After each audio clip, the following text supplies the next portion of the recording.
اعوذ باللہ من الشیطان الرجیم بسم اللہ الرحمن الرحیم رب اشرح لی صدری ویسر لی امری واحلل عقدۃ من لسانی یفقهوا قولی ان اللہ وملائکتہ یصلون علی النبی یا ایھا الذین آمنوا صلوا علیہ وسلموا تسلیما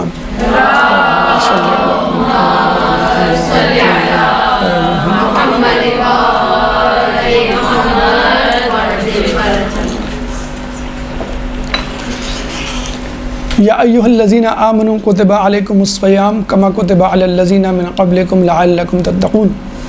سورہ بقرہ آیت نمبر 183۔ اللہ فرماتا ہے، اے ایمان والوں، تم پر روزے فرض کیے گئے جیسا کہ تم سے پہلے کے لوگوں پر، تاکہ تم متقی بن جاؤ۔ شعبان کا مہینہ اختتام کو ہے اور ماہ رمضان کا آغاز ہوا چاہتا ہے۔ ابھی ہم امام زمانہ عجل اللہ تعالی فرجک اللہم صلی علی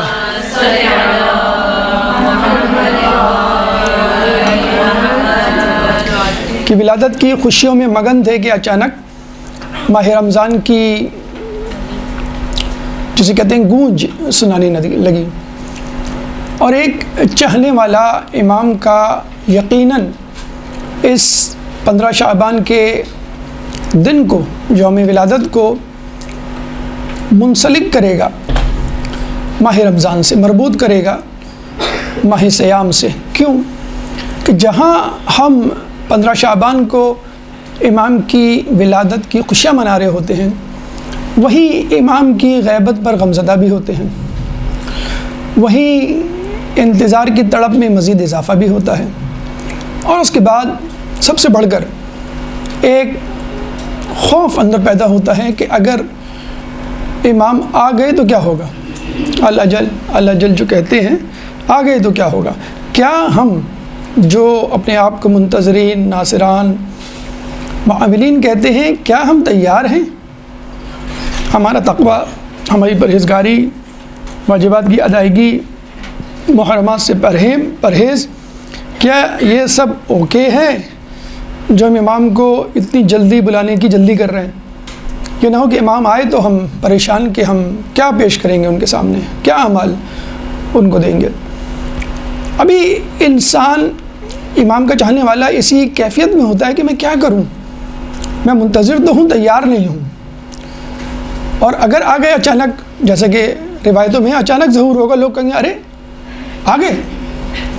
جیسے ایک فلائٹ ہے، وہ دیر ہوتی ہے، ٹرین ہے لیٹ ہوتی ہے، اب کہتے ہیں پتہ نہیں کب آئے گی، اچانک۔ وہ ایک صاحب تھے نا، کنڈ اسٹیشن میں گئے، تیز گام، پتہ چلا 7 گھنٹے لیٹ۔ وہ سی پی یو پہ گئے اور پھر گھر آئے، پھر سوئے، پھر واپس گئے، وہ وقت ہی نہیں گزر رہا۔ 11 بجے کا وقت تھا، انہوں نے کہا پتہ نہیں 11 بجے بھی آئے گی کہ نہیں، این 11 بجے آ گئی ٹرین۔ یہاں تو وقت کبھی نہیں معلوم ہے، بس یہ ہے کہ آئیں گے۔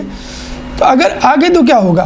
اب ہماری مثال اس اسٹوڈنٹ کی سی ہے جو سال بھر نہیں پڑھتا اور شور مچاتا ہے، ایگزام کی ڈیٹ ہی نہیں اناؤنس ہو رہی، ایک دم سے ایگزام کی ڈیٹ اناؤنس ہو جاتی ہے، بھائی پرسوں ایگزام ہے آپ کا، یا ایک ہفتے بعد ایگزام ہے۔ اب جو ہے وہ ہاتھوں کے جو ہے وہ طوطے اڑ جاتے ہیں، جو ہم مینجمنٹ پر اور تعلیمی اداروں پہ، انتظامیہ پر جو قدغن اور تنقید کر رہے ہوتے ہیں، وہ جب ہم پر پڑتی ہے تو ہم جو ہے وہ پسینے ہمارے چھوٹ جاتے ہیں کہ بھئی یہ تو واقعی ایگزام کی ڈیٹ اناؤنس ہو گئی۔ جو ترم خان بن رہے تھے ہم، اور مشاورت اور تجاویز دے رہے تھے بڑے بن کر کہ ایسا سسٹم ہونا چاہیے تعلیم کا، اب ہم خود پھنس گئے، پریشان کیا کریں۔ اب 1 سال تو پڑھا نہیں، اب آدمی جو ہے وہ کریش کورس کے لیے بھاگتا دوڑتا ہے۔ کوئی ایسا کریش کورس ہو جائے جو 15 دن میں، مہینے بھر میں تیاری کروا دے اور بس ہم پاس ہو جائیں، سال بھر تو پڑھا نہیں۔ اور یہاں تو سال بھر کیا، پوری عمر گنوا دی، پوری عمر جو ہے 30 سال، 40 سال، 50 سال کچھ کیا ہی نہیں، بس نعرے لگاتے رہے امام آ جائیں، امام آ جائیں۔ اب امام آ گئے فرض کر لیں تو کیا ہوگا؟ اگر 1 ہفتے بعد کہہ دیا جاتا ہے، 1 مہینے بعد اگر کہہ دیا جاتا ہے، تو ابھی آپ کے پاس کیا تیاری ہے؟ لیکن سوچنے والا، سنجیدہ طبیعت کا مومن وہ یہ کہے گا کہ کوئی ایسا کریش کورس ہونا چاہیے کہ جو امام کی تیاری کے لیے 1 مہینے میں مجھے پیروں پہ کھڑا کر دے۔ ہوتے ہیں کوچنگ سینٹرز میں کریش کورس ہوتے ہیں جو 15 دن کے ہوتے ہیں، 1 مہینے کے ہوتے ہیں، اور سال بھر جو نہیں گئے نکمے نکھٹو وہ اس میں جا کر بعض اوقات بہت اچھے مارکس لے آتے ہیں۔ تو یہ 1 مہینے کا کریش کورس اللہ تعالیٰ ماہ رمضان کی صورت میں آپ کو دے رہا ہے کہ جو تم پریشان تھے کہ امام آ گئے تو میں کیا کروں گا، تقویٰ پرہیزگاری کا وہ معیار ہی نہیں ہے جو میں امام کو پیش کر سکوں، امام اپنے لشکر میں مجھے شامل کر سکے۔ تو اللہ کہہ رہا ہے کہ ٹھیک ہے یہ کریش کورس کر لو، سال بھر گیا میں تمام زندگی کے گناہ معاف کر دوں گا۔ اسی مہینے کے لیے کہا گیا کہ اس میں ایک ایسی رات ہے کہ جو 1000 مہینے سے بہتر ہے، that is equal to 80 years. Pakistan کی ایوریج ایج 57 ہے، یعنی پوری مکمل زندگی کا پیکج دیا جا رہا ہے۔ جس نے اب تک کچھ نہیں کیا مجھ جیسے نکمے نکھٹو نے، وہ بھی کود سکتا ہے میدان میں۔ 1 مہینے کا پیکج ہے، آپ انشاءاللہ شب و روز جسے کہتے ہیں کہ جان لگا دیں، زور لگا دیں۔ اور دیکھیں کیسا پیکج اس میں ہونا تو یہ چاہیے تھا، والدین کیسا آپ کو لتاڑتے ہیں، اب کتابیں لے کے بیٹھ گئے، سال بھر تو پڑھا نہیں، اب کیا کر لو گے، کیا تیر مار لو گے، استاد بھی آپ کو ڈانٹ رہا ہے۔ یہاں پر اللہ کہہ رہا ہے کہ روزہ میرے لیے، میں جزا دوں گا، تم گھبراؤ مت، آ جاؤ، بس یہ کریش کورس کر لو، تمرین کر لو، پریکٹس کر لو، پھر دیکھو میں تمہیں کیسا بنا دیتا ہوں۔ لعلکم تتقون، لعل اور لیتا 2 ایسے عوامل ہیں عربی میں، حروف ہیں کہ جو تمنا کے لیے استعمال ہوتے ہیں۔ لیتا ایسی تمنا جو کہ ممکن بھی ہو اور ناممکن بھی ہو، یا لیتنی کنت معکم فافوز فوزا عظیما، ایک ناممکن سی ہے، میں کاش ہوتا، اور ممکنات کے لیے بھی ہوتی ہے، زیادہ تر ناممکن استعمال ہوتی ہے۔ لعل ممکنات کے لیے استعمال ہوتا ہے، لعلکم تتقون۔ ہم کہتے ہیں نا امی دیکھیے گا اب میں نے کریش کورس میں کرنے جا رہا ہوں، اب میں پاس ہو جاؤں، پاس ہو ہی نہ جاؤ تم، طنز بھرا جملہ ملتا ہے، یعنی امی کو کوئی امید نہیں، ابو کو تم کچھ نہیں کر سکتے، اب تک نہیں کیا، سال بھر تم کیا کرو گے، زندگی بھر تم نے کچھ نہیں کیا، اب تو پتہ نہیں کیا تم ترم خان بننے جا رہے ہو۔ اللہ 70 ماؤں سے زیادہ محبت کرتا ہے، روزہ میرے لیے، میں جزا دوں گا، آ جاؤ۔ لا تقنطوا من رحمت اللہ ان اللہ یغفر الذنوب جميعا، جو لوگ اپنے نفوس پہ اسراف کر جائیں، قل یا عبادی الذین اسرفوا علی انفسہم لا تقنطوا، گھبراؤ مت، don't worry, take it easy, میں معاف کرنے والا ہوں، آ جاؤ تم، بس اس کیمپ میں کو جوائن کر لو سنجیدگی کے ساتھ، اس مرتبہ تم سیریس ہو جاؤ۔ یا اللہ میں نے تو کبھی ڈھنگ سے عبادت نہیں کی، اتنی محنت، اتنی چابک دستی ایک دم سے 1 مہینے میں کیسے آ جائے گی؟ کوئی بات نہیں، تم لیٹے رہنا، تم آرام کرتے رہنا، تم سوتے رہنا، میں سوتے میں بھی تمہارا میٹر چلاتا رہوں گا، سوتے میں بھی تمہیں عبادت دوں گا۔ اچھا میں لیٹا ہوا ہوں، سو بھی نہیں رہا ہوں، کچھ نہیں کر رہا ہوں، بس سوچ رہا ہوں، ٹینشن میں، پریشانی میں، سانس تو لے رہے ہو نا، تمہاری سانسیں میں تسبیح بنا دوں گا۔ 1 منٹ میں تم 18 مرتبہ سانس لیتے ہو، 18 تسبیح ہو گئی، لیکن میں نے تو کچھ کہا ہی نہیں، میں نے تو کچھ زبان سے ادا ہی نہیں کیا، نہ دل میں کچھ لایا، سبحان اللہ۔ لیکن کوئی بات نہیں، تم روزے کی حالت میں تو ہو، اسٹیٹ آف فاسٹنگ، بس دیٹس اٹ، انف، کچھ نہ کرو۔ ورنہ تو امتحان میں یہ ہوتا نا کہ کچھ نہ کریں تو کہتے ہیں بھائی کچھ تو کر لو، اب تو بس 1 مہینہ رہ گیا ہے۔ اللہ کہہ رہا ہے تمہاری سانسیں تسبیح ہیں اور تمہارا سونا عبادت ہے، خوب سو۔ یہ ہم جیسے 3rd ڈگری کے نکھٹو نکمے لوگوں کے لیے ہے، اس کا مطلب یہ نہیں کہ آپ واقعی جا کے سو جائیں کہ بھائی حدیث میں ہے سونا عبادت ہے تو میں صبح سے سوؤں گا اور مغرب میں اٹھوں گا۔ نکھٹو نکموں کے لیے بھی ایک پیکیج ہے، ٹھیک ہے آپ کو بھی میں پاس کر دوں گا، روزہ تو رکھ لیا نا، دیٹس اٹ۔ اتنی عروج پر ہے اللہ کی رحمت، اور پھر 1000 مہینے کا مطلب ہے 80 ایئرز کا پیکیج، ایک ساتھ، ایک لائف، ایک زندگی کی عبادت کا ثواب، ایک رات جسے کہتے ہیں تم جاگ لو، شب قدر۔ اور پھر بھی ایک وہ پیدا ہوتا ہے کہ دوست نے فون کر دیا، کوئی اچھا پروگرام آ گیا، کوئی مجھے اپنے ساتھ لے گیا، ٹائم تو ویسٹ ہوگا نا، شیطان نے بہکا دیا۔ شیطان کی بھی فکر نہ کرو، اس کے لیے میں نے 7 فرشتے رکھے ایک شیطان پر، اس کو رسیوں سے، زنجیروں سے جکڑ دیں گے، وہ ہلنے نہیں دیں گے اس کو اپنی جگہ سے۔ یہ بالکل ایسا ہی ہے کہ آپ گول کرنے جا رہے ہیں، کوئی بھی نہیں، صرف سامنے گول کیپر ہے، آپ کہیں گے گول کیپر تو ہے نا، اللہ نے وہ گول کیپر بھی ہٹا دیا ہے، اب تم کو صرف گول کرنا ہے۔ اللہ نے جو سامنے کی ٹیم ہے اس کو بھی اٹھا لیا ہے کہ بس آپ جائیں اور خوب چھکے چوکے اڑائیں، وکٹ ہے ہی نہیں پیچھے، اسٹمپس ہے نہیں جو آپ آؤٹ ہوں گے، نہ کیچ ہوگا بھی تو ڈراپ ہو جائے گا، بالکل فری ہینڈ ہے آپ کا. تو فل ٹائم ہونا تو یہ چاہیے تھا اللہ بہت سختی کرے، ایک ڈنڈا ہاتھ میں رکھے، تھوڑی سی بھی غلطی ہو اور فوراً وہ آپ کے سر پہ پڑے. تم نے سال بھر نہیں کیا، عمر بھر نہیں کیا، اللہ نے کہا کوئی بات نہیں، ڈو اٹ ناؤ، اس وقت کر لو. تو اللہ تعالیٰ اس وقت فل موڈ میں ہے، جسے کہتے ہیں. ہم کہتے ہیں نا ابو کبھی آتے ہیں فل موڈ میں ہوتے ہیں، ہنسی مذاق کر رہے ہوتے ہیں، ارے ابو موڈ میں ہیں موبائل کا کہہ دو، امی موڈ میں ہیں شاپنگ کا کہہ دو. ہم موڈ دیکھ رہے ہوتے ہیں نا، جیسی موڈ اچھا ہوا فوراً. تو اللہ اس وقت موڈ میں ہے مومنوں کو معاف کرنے کے. تو اللہ کے اس موڈ سے فائدہ اٹھائیں، اور صرف ایک دن ایک ہفتے کا موڈ تھوڑی ہے، مہینے بھر یہ موڈ مینٹین رہے گا. مہینے بھر وہ افو درگزر سے کام لے گا، تم سوتے رہو، تم لیٹے رہو، تو بھی میں تمہارا میٹر. بس یہ کہ روزہ رکھ لو، فاسٹنگ جسے کہتے ہیں، صبح سے لے کے مغرب تک. اتنی زیادہ اہمیت اس بات کی کہ اگر نہ کریں، اگر اس سستے ترین پیکیج اتنی رعایت کے باوجود نہ کرے، تو چھٹے امام جعفر صادق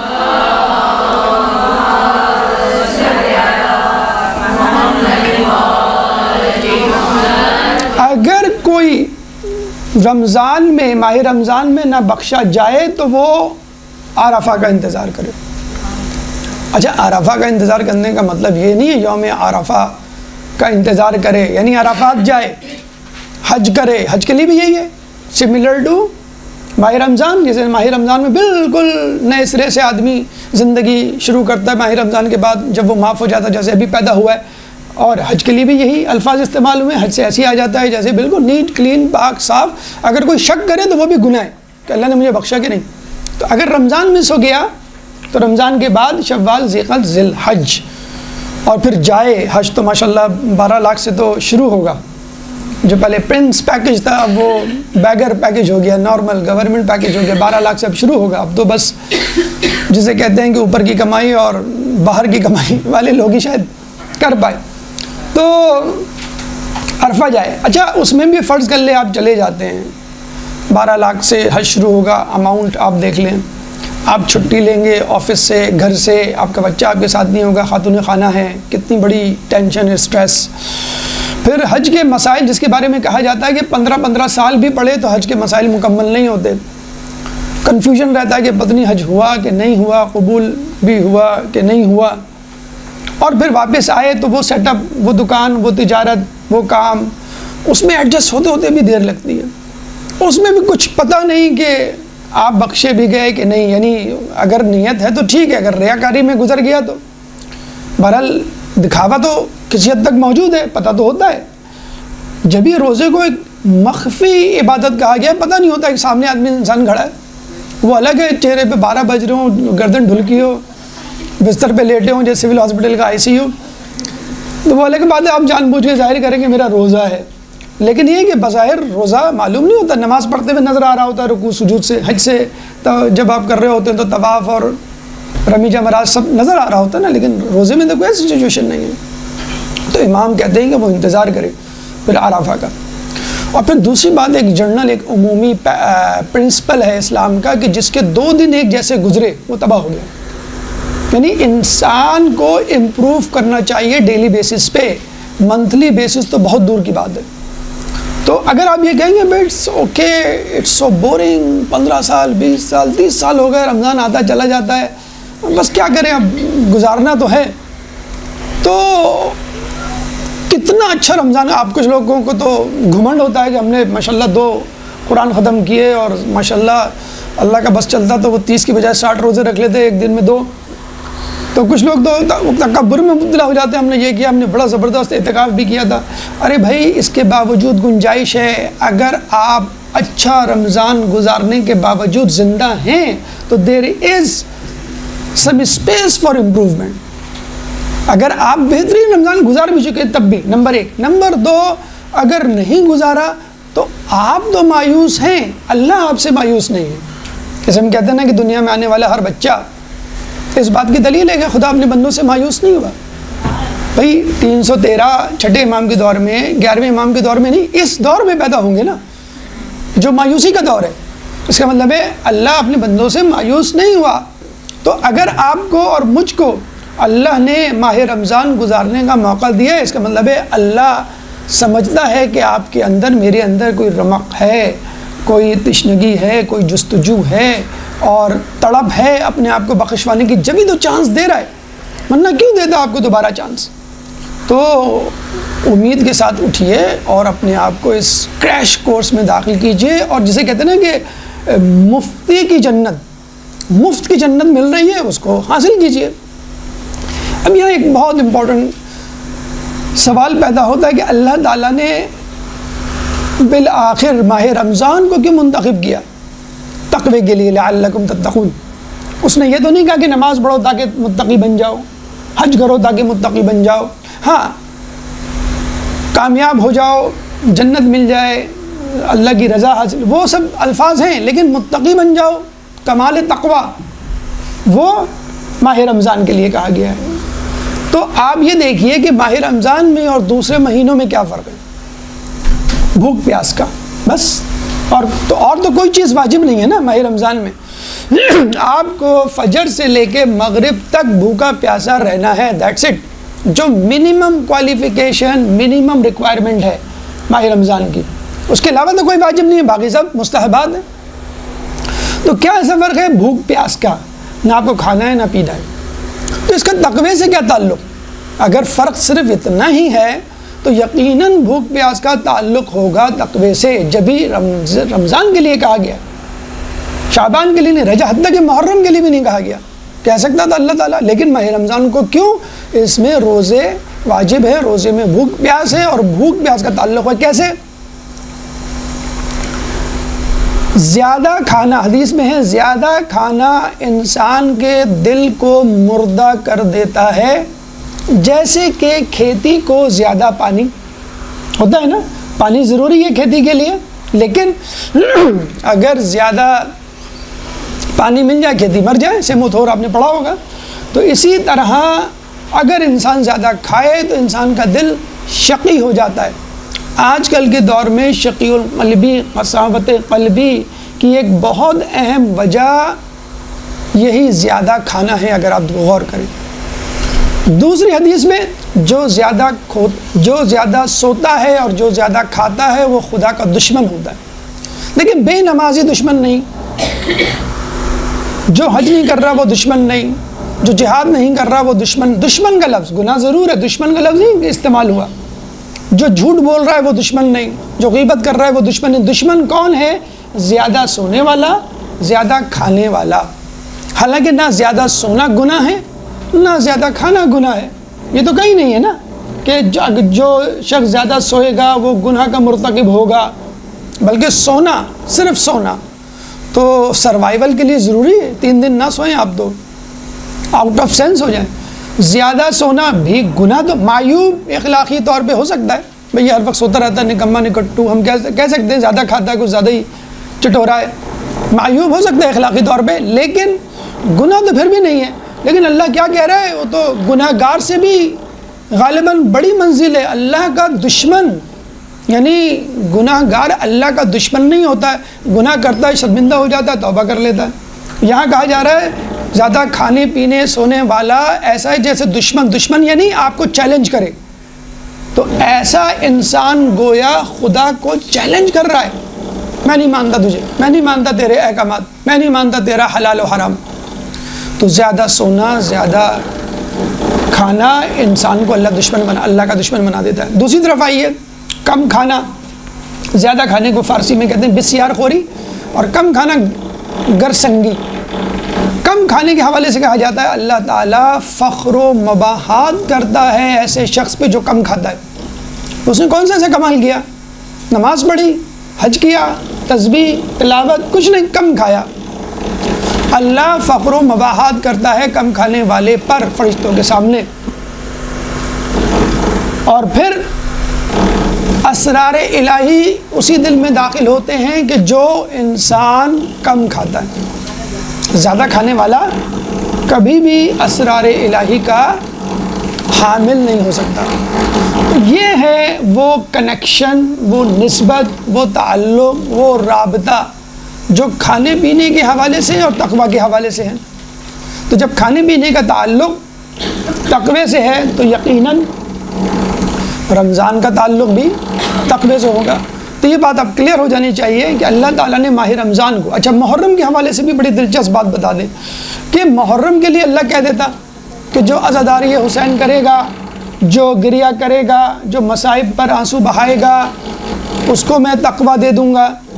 اس کے لیے بھی نہیں کہا گیا، کیوں کہ ماہ محرم میں ہم بھوک پیاس کے مصائب سنتے ہیں اور ماہ رمضان میں اس بھوک پیاس سے گزر رہے ہوتے ہیں۔ ماہ محرم میں اگر امام حسین کے مصائب ہم کو سنائے جائیں تو وہ فیلنگ نہیں پیدا ہوتی، ہاں ان لوگوں کو ضرور ہوتی ہے جو شروع کے 9 دن روزے سے ہوتے ہیں۔ ایسے کراچی میں بہت سے لوگ مل جائیں گے، ایسی بہت ذاکرات مل جائیں گی، علماء مل جائیں گے جن کے بارے میں کہا جاتا ہے وہ شروع کے 9 دن روزے رکھتے ہیں اور وہ یہ کہتے ہیں کہ ہم پیٹ بھر کے مصائب حسینی کیسے سنائیں، وہ مزہ ہی نہیں ہے، وہ لطف ہی نہیں ہے، اور پھر وہ فاقہ کرتے ہیں 10ویں دن۔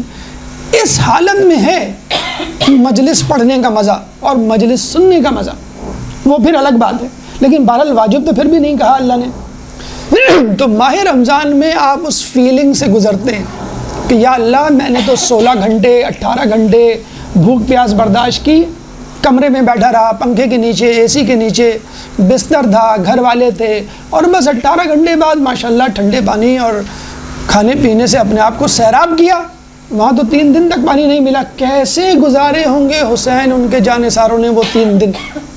یہ ہے وہ فیلنگ جو ماہ رمضان میں پریکٹیکلی آپ کے اندر پیدا ہوتی ہے اور آپ کو حقیقت میں کربلا کی شناسائی ہوتی ہے۔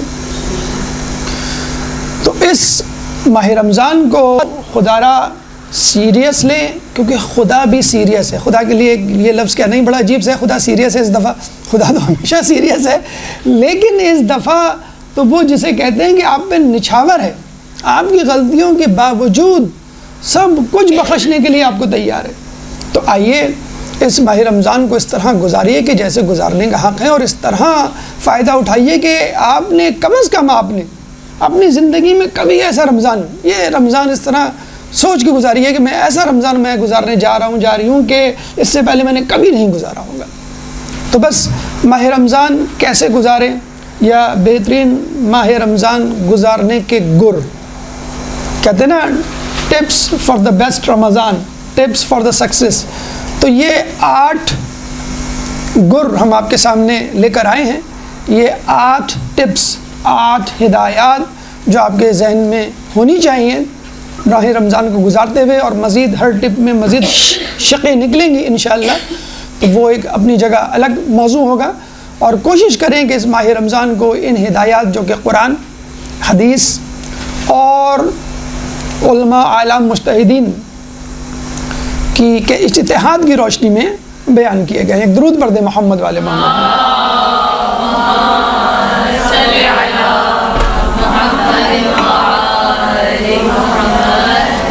پہلی ٹپ اور پہلی جسے کہتے ہیں ہدایت یا انسٹرکشن تو یہی ہو گئی کہ اہمیت رمضان، یہ جو ابھی تک ہم نے مقدمے کی صورت میں آپ کے سامنے رکھا، اہمیت رمضان، یہ پہلی ٹپ ہو گئی، کیونکہ جب تک اہمیت رمضان آپ کے ذہن میں نہیں ہوگی اس وقت تک رمضان کو، بلکہ کسی بھی عبادت کو، کسی بھی کام کو آپ انجام نہیں دے سکتے۔ پڑھائی بھی کریں تو اہمیت ہوتی ہے نا، بھائی میں pre medical, pre engineering, commerce یا یہ کورس کرنے جا رہا ہوں، جا رہی ہوں، اور اس کا یہ فائدہ ہوگا۔ تو جب رمضان کا فائدہ، out put, result, conclusion, results پتہ ہوں گے تو انشاءاللہ، تو یہ پہلا اسٹیپ، پہلا گر یا پہلی ٹپ۔ اب آئیے دوسری ٹپ، اور وہ ہے منصوبہ بندی، یعنی پلاننگ۔ دیکھیں اللہ تعالیٰ مکمل منصوبہ بندی کے ساتھ آپ سے گفتگو کر رہا ہے، آپ کے سامنے ایک پیکج دے رہا ہے، ایک ٹائم ٹیبل دے رہا ہے، ایک برنامہ دے رہا ہے، ایک اسکیجول دے رہا ہے، مکمل سنجیدگی کے ساتھ، جسے کہتے ہیں نا میٹیکولس اپروچ، باریک بینی کے ساتھ، دقت کے ساتھ۔ اور ہم کس طرح اس کو لے رہے ہیں؟ انسان 3 چیزوں کا مرکب ہے۔ نمبر 1 روح، نمبر 2 ذہن اور نمبر 3 جسم. پہلا اسٹیپ ہے منصوبہ بندی. ٹھیک، اللہ تعالیٰ، آپ لوگ بتائیں آپ لوگوں سے آ رہی ہے آواز؟ ٹھیک. تو پہلی چیز ہے منصوبہ بندی، کہ آپ منصوبہ بندی کریں جس طرح خدا کر رہا ہے، جس طرح خدا پلان کر رہا ہے اس طرح آپ بھی پلان کریں. انسان 3 چیزوں کا مرکب ہے، روح، ذہن اور جسم. روح کے لیے اللہ تعالیٰ کہہ رہا ہے لعلکم تتقون، روزہ رکھو تاکہ تم متقی بن جاؤ. روح کا تعلق ہے تقوی سے. ٹھیک، سورہ بقرہ آیت نمبر 183. ذہن کے لیے مولا فرما رہے ہیں کہ روزہ انسان کی عادتوں کو کنٹرول کرنے میں بہترین معاون ہے. عادت کا تعلق آپ کے ذہن سے ہے، مائنڈ سیٹ سے. ذہن کے حوالے سے بھی ایک پیکج، ایک پلان آ گیا. پھر رسول فرما رہے ہیں صوموا تصحوا، روزہ رکھو تاکہ صحت مند ہو جاؤ. باڈی ہے جسم کا بھی پیکج، یعنی تینوں پیکج مکمل. یہ نہیں کہ خدا نے بس اپنی چیز لے لی، اپنی عبادت، باقی تمہارا جسم تمہارا ذہن تم جانو، تمہارا جسم جانے تم جانو، تمہارا ذہن جانے، مجھے اس کی کوئی فکر نہیں ہے، بس مجھے نفس سے متعلق احکامات چاہیے. نہیں، آپ کو بھی کچھ دیا، اپنے لیے بھی، بلکہ اپنے لیے کیا، آپ ہی کو کچھ دیا. تو مکمل پیکج جسے کہتے ہیں نا، کہ مکمل پلاننگ اور 1 2 3 کی طرح ایک لسٹ جسے کہتے ہیں کہ بنائی جا رہی ہے. ہم کس چیز کی لسٹ بنا رہے ہیں، کس چیز کی پلاننگ کر رہے ہیں رمضان کے لیے؟ بیسن کہاں سے لینا ہے، پکوڑے کہاں سے آئیں گے، فروٹ کہاں سے اس دفعہ آئے گا، فروٹ چاٹ ہی لے لیں، فروٹ کیوں لیں ہم، چاول، کھجور. یہ لسٹ بنائی جا رہی ہے کہ رمضان آنے والا ہے، انٹرنیٹ ٹھیک کروا دو، رات بھر کا پیکج لے لو موبائل کا. یہ ہماری پلاننگ ہے. اور اللہ کی پلاننگ جو ہے وہ تقوی کی ہے، ذہن کی ہے اور اپنے روح کی ہے.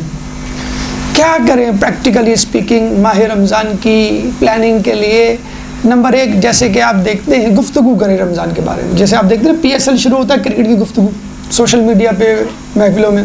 الیکشن ہو رہے ہیں تو الیکشن کی گفتگو سیاستدانوں کی. تو شادی بیاہ ہوتی ہے تو ڈریسز وغیرہ کی گفتگو. شادی ہونی 1 مہینے بعد اور 1 مہینے پہلے سے اس کی گفتگو شروع. تو ماہ رمضان کے بارے میں گفتگو کم از کم 15 دن پہلے، کم از کم ہفتہ بھر پہلے شروع کر دیں. اور وہ بھی ہم نے کہا کہ گفتگو ہو رہی ہے تو چٹپٹے کھانوں، افطار، اور جسے کہتے ہیں کہ رات کیسے گزاریں گے، اور وہ میدانوں کی ہیڈ لائٹس ٹھیک ہوتی ہیں کہ نائٹ میچز ہوں گے یہاں پر. تو جو اللہ کہہ رہا ہے اس کی پلاننگ بالکل نہیں ہے. کیا کریں؟ گفتگو کریں، نمبر 1. نمبر 2، موضوع گفتگو رمضان ہونا چاہیے. اس وقت رمضان شروع ہونے تک کھانے کی ٹیبل پہ، ناشتے پہ، دوپہر کا کھانا، شام کی چائے، جب گھر والے بیٹھے بھی اس دفعہ رمضان کیسے گزاریں. بچے کچھ کہیں، دادا جان کچھ کہیں، ابو کچھ کہیں، آپ کچھ، بیگم کچھ. ایک کلیکٹیو سینسز ڈیولپ ہو کہ ہاں بھئی اس ماہ رمضان میں ہمیں کس طرح، اور خود ہی پتہ چل جائے گا کہ کیا کرنا چاہیے، کیا نہیں کرنا چاہیے. پرائرٹیز ڈیسائیڈ کریں. پریکٹیکلی روزہ رکھیں، چھوڑیں باتوں کو. بہت ہو گئی باتیں. ہم بہت معذرت کے ساتھ مثال دیں گے. ڈرامہ ہوتا ہے، ایک سین فلم بند کروانا ہوتا ہے، اس کا ریٹیک 10 مرتبہ کیا جاتا ہے کہ بھئی وہ ڈائلاگز ڈیلیوری صحیح نہیں ہوئے، یہ حرکت ٹھیک نہیں ہوئی، موومنٹ وغیرہ. اور اس سے بھی بدتر مثال، لیکن بہرحال مثال ہی ہے فقط، کہ جب مہندی ہوتی ہے، ماشاءاللہ لڑکے لڑکیوں نے بہت اچھا ڈانس کیا، ایک گناہ کے لیے پیچھے سے آواز آتی ہے، آپ کو معلوم ہے کیوں کامیاب گئی مہندی؟ ارے بھائی بچے بچیاں 15 دن سے پریکٹس کر رہے ہیں. ایک گناہ کو کامیاب بنانے کے لیے آپ 15 دن سے وہ گناہ کر رہے ہیں. نعوذ باللہ، خدا نہ خواستہ کہ اللہ یہ گناہ کامیاب کر دے کسی طرح. بچوں نے بڑی پریکٹس کی ہے. تو جب گناہگار، فاسق و فاجر ایک گناہ کو کامیاب بنانے کے لیے روزانہ پریکٹس کر رہے ہیں کہ وہ 1 گھنٹے کا 2 گھنٹے کا فنکشن کامیاب ہو جائے 15 دن سے، تو ایک مومن 15 دن پہلے سے، 1 ہفتہ پہلے سے، 3 دن پہلے سے روزہ نہیں رکھ سکتا. Just to see, just to accommodate, جسے کہتے ہیں نا ایڈجسٹ. ہوتا کیا ہے پھر؟ شروع کے 10 دن چڑچڑاہٹ غصے میں گزر جاتے ہیں. شروع کے 10 دن ڈیسائیڈ کرنے میں گزر جاتے ہیں کہ افطار کریں کہ کھانا کھائیں، افطار کے ساتھ کھانا کھائیں، کھانا 2 گھنٹے کے بعد کھائیں، کھانا کھائیں بھی نہیں کھائیں، سحری میں کیا کھانا چاہیے، پھر نہیں کھانی چاہیے، یا فل فلیج کھانا ہونا چاہیے انڈا. یہ کنفیوژن میں عجیب و غریب انسان ہے. یقین کریں پورا مہینہ گزر جاتا ہے, ڈیسائیڈ ہی نہیں ہو پاتا کہ سحری کا مینیو کیا ہونا چاہیے. وہ پتہ 27 رمضان آ گئی, اب سمجھ میں آیا رمضان کس طرح گزارنا چاہیے. ہائے اس زود پشیماں کا پشیماں ہونا. ارے بھائی آپ 3 دن پہلے, 1 ہفتہ پہلے روزہ رکھ لیں. اچھا یہ رسول کی سنت ہے کہ وہ شعبان کے آخر میں روزے رکھتے تھے اور اس کو ملا دیا کرتے تھے. ماہ رمضان کے روزے ملا دیا کرتے تھے. جیسے ہوتا ہے کرکٹ کے میچ کی نیٹ پریکٹس ہوتی ہے, پھر کہیں جا کے آپ کچھ تیر مار دیں, تو ماہ رمضان کی پریکٹس پہلے سے کر لیں تاکہ آپ کو پتہ چل جائے کہ آفس میں فلاں وقت بس میں گرنے والا ہوتا ہوں, یا کچن میں چولہے کے پاس یہ میری کیفیت ہوتی ہے روزے میں, یا بچے اسکول جائیں گے تو ان کے ساتھ یہ کچھ ہوگا. وہ سب جب پلان ہو گیا, سمجھ میں آ گیا, پھر آپ 3 دن کے بعد, جیسے مسلمانوں کی عادت ہے, کہتے ہیں کہ جب تک پل نہیں ٹوٹے پتہ نہیں چلتا کہ ہمارے جو انگریڈینٹس ہیں سیمنٹ بجری کے وہ ٹھیک تھے کہ نہیں, جب تک نقصان نہ ہو جائے. تو بھائی آپ رمضان سے پہلے باقاعدہ روزہ رکھیں 3 دن منیمم, ورنہ 1 ہفتہ, ورنہ 15 دن. ورنہ ایسے بھی لوگ دیکھیں ماشاءاللہ میں نے کہ جو پورے رجب اور شعبان روزے رکھتے ہیں اور فخر سے پھر ماہ رمضان میں بھی روزے رکھتے ہیں. تو یہ مت بھولیے گا, ورنہ سارا رمضان آپ کا سوچتے, ارادے باندھتا ہوں, سوچتا ہوں, توڑ دیتا ہوں, کہیں ایسا نہ ہو جائے, کہیں ویسا نہ ہو جائے, یہی ہوتا رہتا ہے پورے رمضان. تو شروع سے روزہ رکھنا شروع کر دیجیے. ماہ رمضان کے چاند کی دیکھنے کی فکر ہو, اگر نہ بھی ہو تو کم از کم ماہ رمضان کے چاند کے دیکھنے کی دعا نمبر 43 صحیفہ کاملہ سے ہمارے چوتھے امام زین العابدین علیہ السلام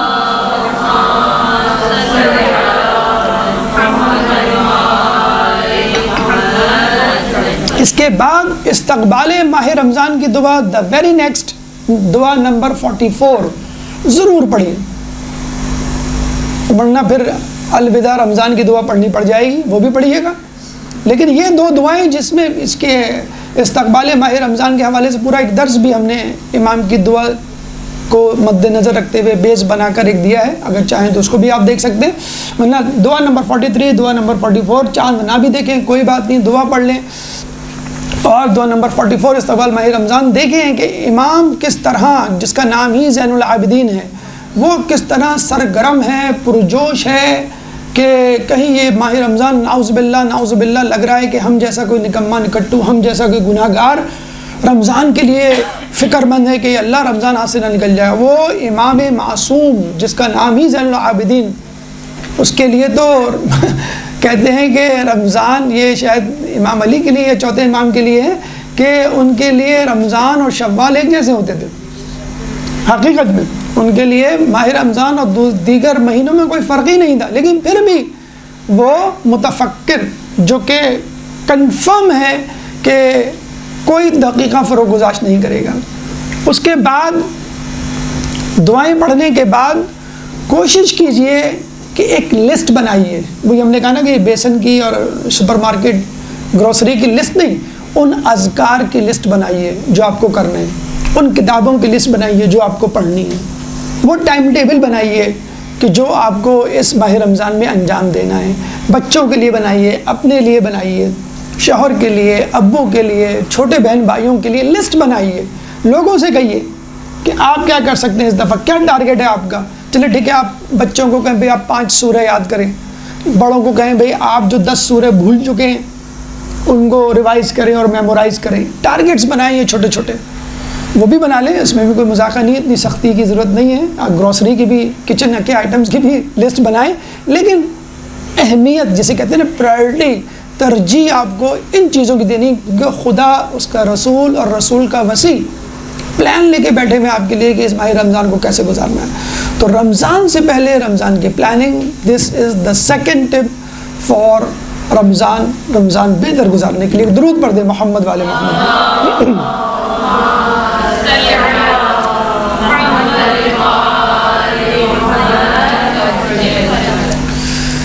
تیسری ہدایت یا تیسری ٹپ ماہ رمضان کے حوالے سے, اور وہ ہے سحری.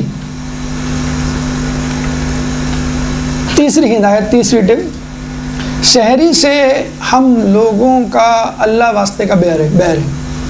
خدا نخواستہ سحری ایک مکروہ چیز ہے, اور بغیر سحری کا روزہ رکھنا تو بہت ثواب کا کام ہے، ایکسٹرا ثواب ملے گا، اللہ تعالیٰ خوش ہوگا۔ ہم سمجھتے ہیں کہ شاید یہ مستحب ہے سحری کے بغیر روزہ رکھنا، کہ ہم جو ہے اللہ کے سامنے کہیں گے دیکھ لوگ سحری کر کے روزہ رکھتے تھے، ہم نے سحری کے بغیر۔ رسول فرما رہے ہیں کہ ہمارے اور دوسرے مذاہب کے روزوں کے درمیان فرق سحری کا ہے۔ اگر آپ نے بغیر سحری کے روزے رکھے تو آپ نے یہود و نصارہ جیسے روزے رکھے۔ آپ چاہیں گے آپ یہود و نصارہ جیسے روزے رکھیں جن کی تعلیمات منسوخ ہو چکی ہیں؟ سب سے بڑا مسئلہ، سب سے اہم مسئلہ جو شاید ہم چھوڑنے کے لیے تیار ہی نہیں ہیں، اور وہ ہے دیر تک جاگنا۔ رمضان آئے نہیں اور نیند غائب۔ کل رمضان اتنی ایکسائٹمنٹ، پتہ نہیں کس چیز کی ایکسائٹمنٹ۔ اگر آپ اتنے بڑے 30 مار خان ہیں تو بھائی قرآن ہاتھ میں لے کے بیٹھ جائیں، قرآن پڑھیں، اذکار پڑھیں، کوئی کتاب پڑھیں، کوئی درس سنیں۔ ایکسائٹمنٹ ہو رہی ہے مجھے جو ہے وہ رمضان شروع ہو رہا ہے۔ تو دیر تک جاگنا اور اس کے بعد عین نماز شب کے وقت، عین فجر کے وقت، عین سحری کے وقت سو جانا، یہ سب سے بڑا جسے کہتے ہیں نا کہ بسم اللہ ہی غلط۔ آپ نے بسم اللہ ہی جب غلط کر دی تو پورا روزہ بھی پھر ویسے ہی گزرے گا، غلط جسے کہتے ہیں۔ تو دیکھیں دیر تک جاگنے کی وجہ سے آپ کیا کیا چیزیں مس کرتے ہیں، صرف سحری مس نہیں کرتے ہیں، 5 چیزیں مس کرتے ہیں آپ۔ نمبر 1 سحری، جس کے بارے میں رسول نے فرما دیا سحری کے بغیر روزہ ایسا جیسے یہود و نصارہ کا روزہ۔ ٹھیک، سحری کے بغیر آپ خود دیکھ لیجئے، ناشتے کے لیے کہا گیا ہے کہ جو شخص چاہتا ہے کہ اس کی معاشرے میں عزت ہو وہ ناشتہ کر کے نکلے۔ اور یہ آپ نے خود نوٹ کیا ہوگا، آپ ناشتے کے بغیر آفس جائیں، اسکول جائیں، آپ کا منہ لٹکا ہوا ہوتا ہے، چائے نہیں پی ہوئی ہوتی ہے، آپ نے ٹوسٹ نہیں، چاہے آپ کا 2 بسکٹ کا ناشتہ ہو نو پرابلم، لیکن ناشتہ بہرحال چہرے پہ ایک رونق لاتا ہے۔ تو سحری نہیں کریں گے آپ خود، گلوکوز لیول جب آپ کا نیچے جائے گا، چڑچڑاہٹ ہوگی، آپ منہ چڑھا کے بیٹھے ہوئے ہوں گے اور شکل پہ 12 بج رہے ہوں گے، تو وہ اسی وجہ سے کہ آپ نے اچھی سحری نہیں کی۔ شب قدر کے بعد والا روزہ کتنا اچھا گزرتا ہے، شب برات کے بعد والا روزہ کتنا اچھا، ڈٹ کے کھا رہے ہوتے ہیں، سب رات بھر کے جاگے ہوئے ہوتے ہیں، نیند بھی اچھی آتی ہے اور روزہ بھی اچھا، گلوکوز کی وجہ سے، آپ کی سحری کی وجہ سے۔ یہ تو اللہ کا رسول۔ اچھا کہنا تو یہ چاہیے تھا کہ تم جتنے بھوکے رہو گے اتنا اچھا ہے، اتنا اچھا ثواب ملے گا، اچھا ہے بغیر سحری کی روزہ رکھو، کہنا ہونا تو یہی چاہیے نا، لیکن رسول کیا کرے؟ نہیں، سحری کرو۔ سحری نہیں کرو گے تو یہود و نصارہ جیسے ہو جاؤ گے، سحری نہیں کرو گے تو اللہ تعالیٰ دیکھیں نرمی چاہتا ہے، سختی نہیں چاہتا ہے۔ ہم الگ بات ہے ترم خان بنے، لیکن اللہ تعالیٰ نہیں چاہتا۔ اللہ کو معلوم ہے لا یکلف اللہ نفس الا وسعها، اللہ اس کی کسی کی سکت سے زیادہ اس پر بوجھ نہیں ڈالتا۔ تو نمبر 1 آپ نے سحری مس کی تو پورا روزہ کراس۔ اب جیسے روزہ چل رہا ہوتا ہے کہ بس ابھی گرے کہ تبھی گرے، بیڈ روم میں بھی ایسے لیٹے ہوئے ہوتے ہیں جب خدا نخواستہ لوگ جا کے نا ٹانگیں قبلہ منہ کر رہے ہوتے ہیں، نہیں میں اٹس اوکے، میں صحیح ہوں۔ تو ایسی حالت ہوتی ہے کہ بیٹی ذرا اچھا ٹھیک ہے تمہارا روزہ، جاؤ بیٹا تم، وہ ایسا فیس ہوتا ہے امی کے سامنے، یا بہو کا ہو تو اور بھی زیادہ خطرناک، تو ٹھیک ہے میں کر لوں گی مینیج، افطار کے بعد تمہیں دیکھتی ہوں۔ تو آپ ایسی شکل بنا کے گھومیں گے تو ہوگا، اور شاید ایسی شکل کیوں بنا رہے ہیں؟ اس لیے گزارے کہ آپ نے سحری کی۔ نمبر 1۔ نمبر 2 نماز شب، چھوڑیں سحری کو، نماز شب جو کتنا مشکل کام ہے مجھے بتائیں۔ حقیقت میں تمام لوگوں کی بات نہیں کر رہا، لیکن ہے کہ نہیں، نماز شب کیا نماز فجر سکون سے نہیں پڑھ پاتا انسان، جس طرح اونگتے ہوئے بعض اوقات تو لوگ سجدے میں ہی سو جاتے ہیں۔ بچوں کو ماں نے اٹھایا بیٹا اٹھ جاؤ نماز پڑھ لو، اور وہ اٹھتے ہی سجدے میں چلا گیا، کہنا بیٹا اٹھ تو جاؤ، وضو تو کر لو، اچھا وہ وضو کر کے آ گیا۔ تو فجر ہماری ایسی ہو رہی ہو تو نماز شب کیا ہوگی؟ اتنی اپورچونٹی، بیسٹ اپورچونٹی اللہ نے دی ہے، اچھا ڈٹ کے کھا رہے ہوتے ہیں ہم، اور اس کے بعد 10 منٹ کا جو احتیاط ہے یا اس سے پہلے کا وقت ہے، آپ اس سحری کو سائٹ پہ لگانے کے لیے، سیٹل ڈاؤن کرنے کے لیے، آپ ہمارے یہاں تو یہ ہوتا ہے کہ وہ بس رضائی میں سے منہ ہٹایا، ہاں یا لاؤ، یوں کر کے پھر دوبارہ سو گئے، میں اٹھ کے پڑھ لوں گا، ابھی تو آدھا گھنٹہ 1 گھنٹہ ہے، ابھی تو طلوع آفتاب تک ہے نا ٹائم، کوئی مسئلہ نہیں ہے۔ تو سحری مس نماز شب، نماز شب بھی اللہ ہمیں بھی توفیق دے، آپ کو بھی توفیق دے، پوری 11 رکعت پڑھنی ہے، پوری 11 رکعت نہیں پڑھی تو دن میں کسی وقت ٹائم نکال کے اس کی قضا کرنی ہے، واجب کر لیں اپنے لیے کہ مجھے اس دفعہ بھائی دیکھیں نا، ماہ رمضان میں آپ نماز شب نہیں پڑھیں گے تو کب پڑھیں گے؟ do the hell with me do the hell with us. کہ کب پڑھیں گے ہم نماز شب جا کر؟ نمازیں یہ ماہ رمضان میں نہیں پڑھیں گے. یقین کریں مجھے بڑے افسوس کے ساتھ کہنا پڑتا ہے کہ انچولی والے ہوں کہ جعفر طیار والے ہوں یا سادات کالونی شاہ فیصل والے ہوں، میں بڑا فخر ہے، ہم بہت اچھی جگہ رہ رہے ہیں، ہمارا ایمان جو ہے سلامت ہے، ہم ماشاءاللہ مرزلیس یہ وہ. کینیڈا سے آئی بھی ایک فیملی اتفاقاً ہمارے دور کے رشتہ دار، انہوں نے اسٹے کیا، ان کا بچہ 11 سال کا مجھ کو کہنے لگا سحری کے بعد مجھے نماز پڑھنی ہے. میں نے کہا بیٹا ابھی تو ٹائم ہوا ہی نہیں ہے نماز کا، اذان نہیں ہے فجر کی.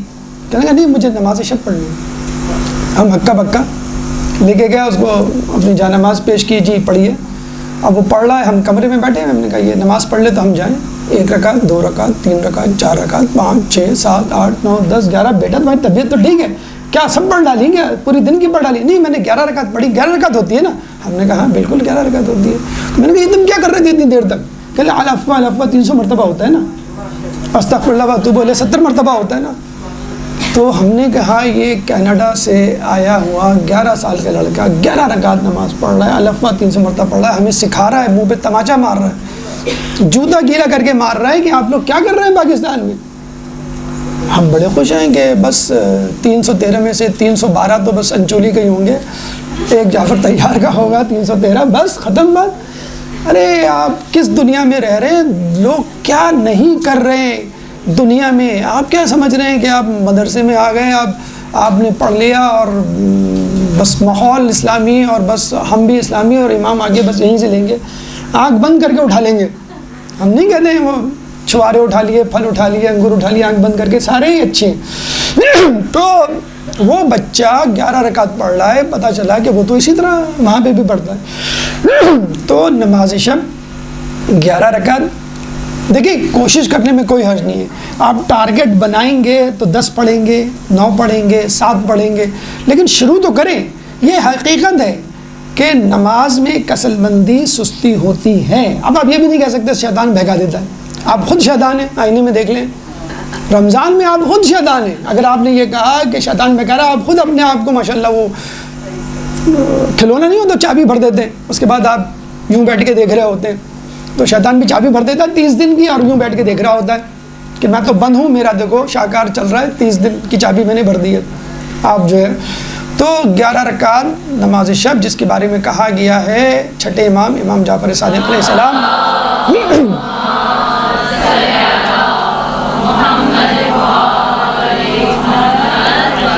اللہ تعالیٰ نے ہر نیکی کی، ہر عبادت کی جزا کا ثواب قرآن میں لکھا ہے، نماز شب کا نہیں.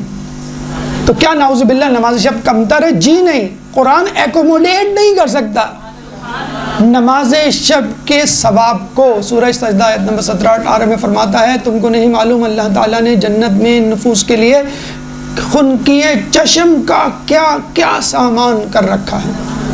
You can not imagine. آپ امیجن ہی نہیں کر سکتے اتنا زیادہ نماز شب کا ثواب ہے، درک ہی نہیں کر سکتے. اللہ کہتا ہے میں لکھ ہی نہیں سکتا، میں کیسے بتاؤں تم کو؟ بس تم آنا. جیسے ہم نہیں کہتے ہیں بچے کو تمہارے لیے اتنا زبردست گفٹ ہے کہ بتا نہیں سکتے. نہیں ہم نہیں بتائیں بیٹا، تم دیکھو گے تو پہچان جاؤ گے. ہم ڈسکرائب نہیں کر سکتے.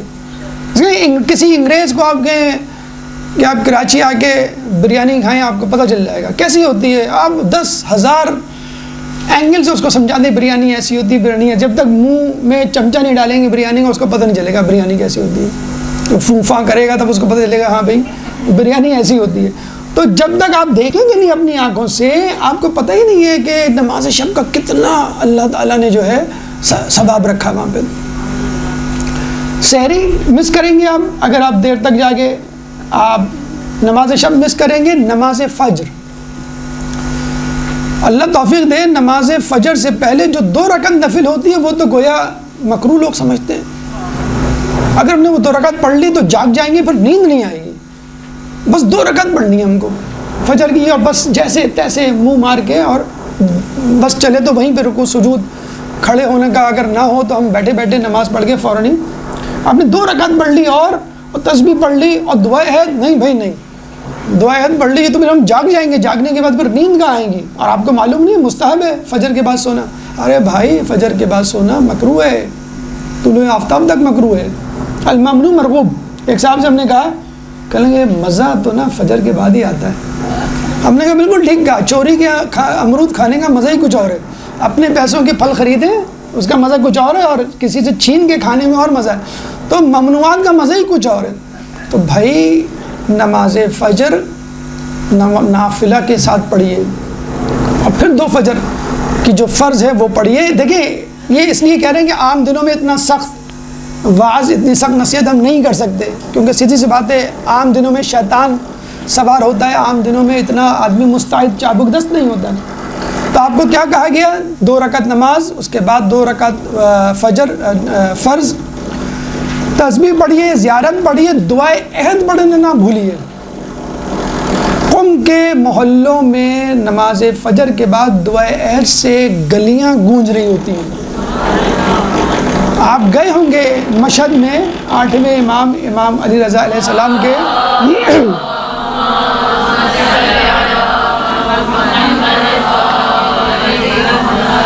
نماز فجر سے پہلے نماز شب کے لیے جو لوگ دوڑ رہے ہوتے ہیں، آپ جا رہے ہوتے ہیں بڑے رستم بن کر کے، ہم سے بڑا متقی پرہیزگار کوئی نہیں۔ پاکستان میں لوگ گھر میں نہیں پڑھتے نماز شب، ہم حرم میں جا کے پڑھ رہے ہیں، پتہ چلا کہ وہاں پہ ہزاروں لوگ بیٹھے ہوئے ہیں۔ اور کیا سما ہوتا ہے، انسان کا جی چاہتا ہے اللہ مجھے اٹھا لے، اللہ مجھے جنت نہ دے، بس یہیں رکھ دے۔ کیا سما ہوتا ہے جب مناجات امیر المومنین نماز فجر سے پہلے پڑھی جاتی ہے، اور آپ خرامہ مین گیٹ سے لے کے روزے تک جاتے ہیں نماز شب کو پڑھنے کے لیے، نماز فجر پڑھنے کے لیے۔ تو سما بنائیے۔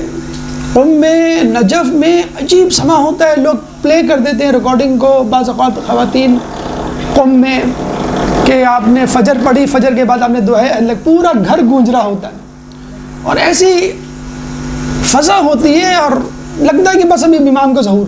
تو یہ فضا آپ عام دنوں میں نہیں پیدا کر سکتے، کم از کم ماہ رمضان میں تو پیدا کیجیے، پورے تکلفات کے ساتھ، بالکل اسی طرح جس طرح پر تکلف افطاری ہوتی ہے نا، کھجور بھی ہے، سوپ بھی ہے، پکوڑے بھی ہیں، سموسے بھی ہیں، چھولے بھی ہیں، میری پسند کی چیز نہیں بنائی، فرینچ فرائز نہیں بنائے، برگر نہیں بنایا، میرا لال شربت، میرا پیلا، میرا گرین شربت، میری ڈرنک، تمام تر لوازمات ہوتے ہیں نا۔ ایک چیز مس ہو جائے، چائے ٹھنڈی ہو جائے، آپ آسمان سر پہ اٹھا لیتے ہیں۔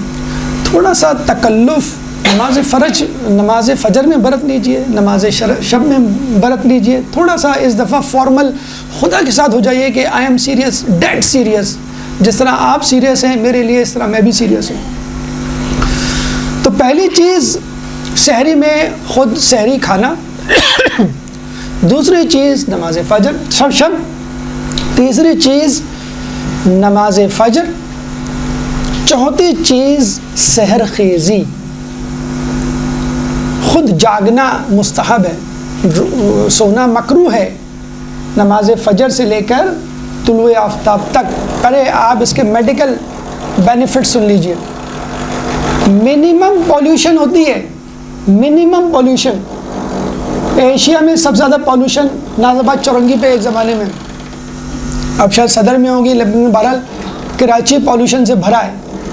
تو فجر کے وقت منیمم پولیوشن ہوتی ہے اور میکسیمم آکسیجن ہوتی ہے، تو ہیلتھ وائز بھی بیسٹ ٹائم ہے اپنی صحت کو امپروو کرنے کا۔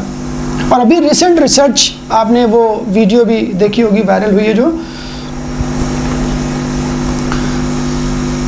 فجر سے لے کے طلوع آفتاب تک جو روشنی پھیلی بھی ہوتی ہے فضا میں، وہ جسم پر جب پڑتی ہے تو اس سے کینسر نہیں ہوتا، چاہے وہ ڈائریکٹ بڑھے سورج کی شعاع یا انڈائریکٹ بڑھے۔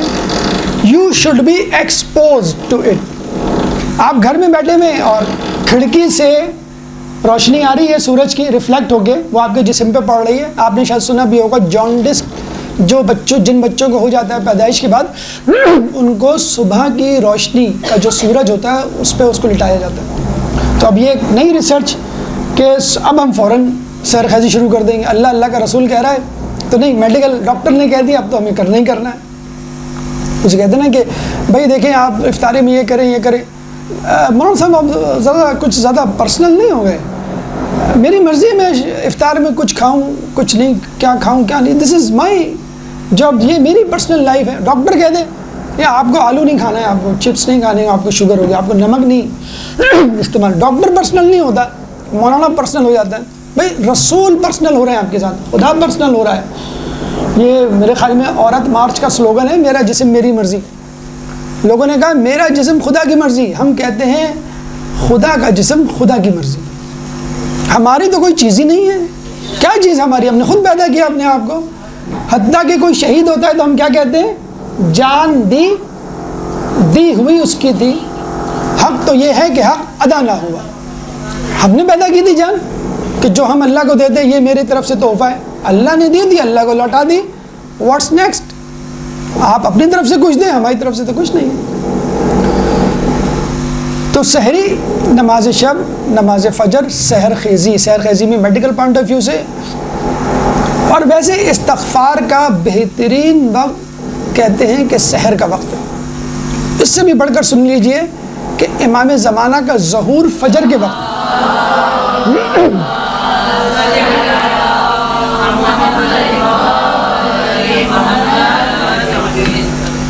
امام زمانہ کا ظہور فجر کے وقت ہوگا.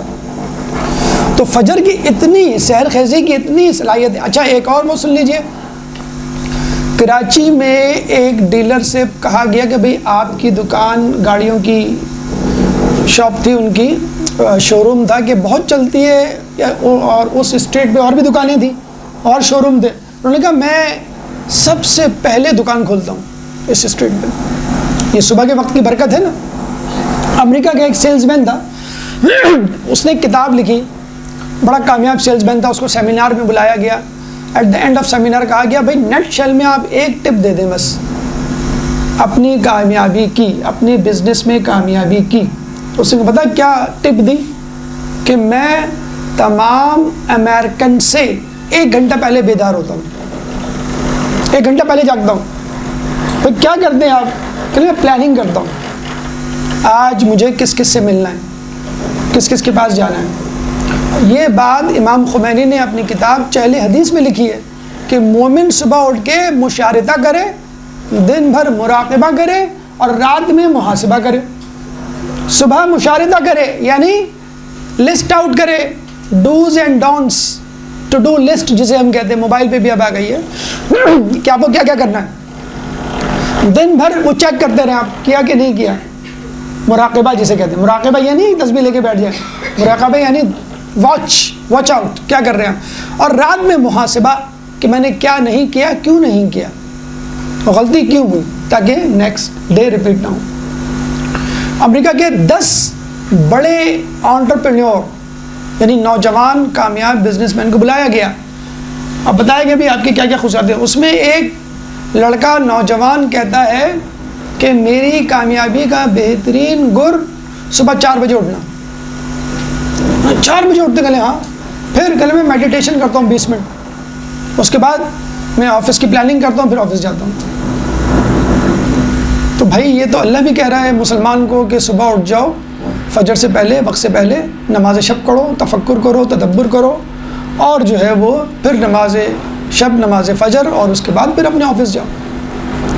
اسے کہا گیا کہ بھائی آپ اتنے بڑے بزنس مین ہیں، ذرا بتائیں. تو جیسے ہم نہیں کہتے بھائی آپ کے پاس گاڑی کون سی ہے، آپ ڈریسز کیسے پہنتے ہیں، ذرا دکھائیں. تو اس نے اپنا وارڈروب دکھایا، الماری کھول کے، تو سارے کپڑے کالے رنگ کے. تو انہوں نے کہا کہ کالے رنگ کے، ہمارے خیال میں شاید وہ شیعہ، خیر شیعہ تو نہیں تھا، گورا انگریز. تو اس نے کہا کہ نہیں، I don't want to waste my time, کہ آج میں کون سے کلر کا سوٹ پہنوں اور کون سی میچنگ کروں اور اس میں ٹائم ضائع کروں. I don't. ہم تو کہتے ہیں کہ بھائی ہم تو کماتے اس لیے کہ اچھا پہنیں، اچھی ٹائی لگائیں، اچھا سوٹ پہنیں. ہمارے یہاں تو ٹارگیٹ ہی یہی ہے ہمارا. اور وہ اتنا بڑا بزنس مین مت کہہ، بس کالے کپڑے سارے کالے میں نے بنائے ہوئے، مجھے شوق نہیں ہے اپنا ٹائم ویسٹ کروں اس کے پیچھے. یہ KFC کا جو اونر جس کی آپ تصویر لگے دیکھتے ہیں، وہ پورے سال ایک ہی ڈریس پہنتا ہے وائٹ رنگ کا. ایک موٹا ہوتا ہے اور ایک پتلا ہوتا ہے. پتلا گرمی کے لیے اور جو ہے وہ موٹا جو ہے وہ سردیوں کے لیے. ہمارے یہاں جو حجاب پہنا جاتا ہے اس میں بھی کلرنگ، میچنگ، کہ کسی طرح جو ہے وہ ہم اسٹینڈ آؤٹ ہو جائیں.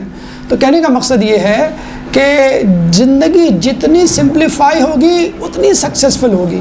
جتنا کمپلیکیٹ کریں گے لوگ کہیں گے اچھا یہ ڈریس پہن کے آئے، یہ تو آپ کل بھی پہن کر آئے تھے. لیکن ایک محجبہ بھی کون، جو ٹاپ ٹو باٹم بلیک میں ہو تو اس سے کوئی نہیں پوچھے گا کہ آپ 10 دن سے یہی پہنی ہوئی ہیں. دیکھیں آپ کی زندگی خود سمپلیفائی ہوئی نا، آپ نے، اسلام نے آپ کی زندگی کو خود سمپلیفائی کر دیا. بہرحال تو کہنے کا مقصد یہ ہے کہ جب آپ سحری مس کرتے ہیں تو کھانا مس کرتے ہیں، نماز شب، نماز فجر، سحری کا جاگنا، اور رزق میں جو برکت ہے وہ مس کرتے ہیں. اب آئیے چوتھی ہدایت یا چوتھی ٹپ کی طرف. ایک درود پڑھ دے محمد والے محمد.